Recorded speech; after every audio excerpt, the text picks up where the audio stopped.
Hey, what's going on, guys? Today I'm going to talk you through the parts I chose for my water cooling loop for my i7-4930K.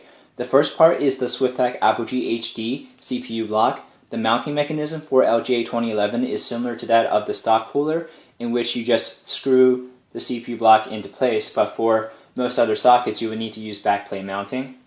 And the tubing is held into place with hose clamps. For compression fittings, I went with 3/8 inner and 5/8 outer from Monsoon. Tubing is 3/8 5/8 from Primo Chill. I'm going to be using a top-mounted double-thick triple 120mm radiator from XSPC. And I'm going to be bottom-mounting a double-thick dual 120mm radiator from XSPC as well. My pump is also from SwiftTech, and with this pump you also get a very strong double-sided adhesive to mount this to your case, or you could screw this into your case if you drill holes into your case. Finally, my reservoir is a dual 5¼ inch bay reservoir from XSPC. The pump is actually going to go inside of the reservoir.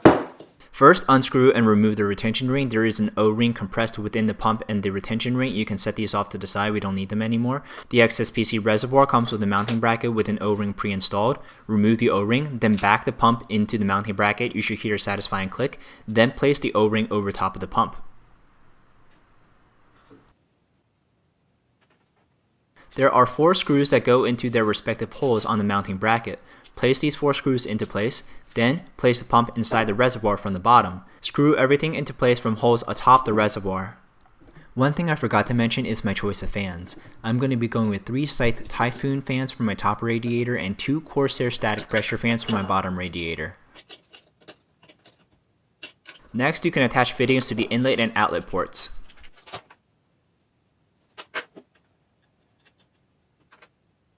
And finally, you can choose to install your choice of faceplate.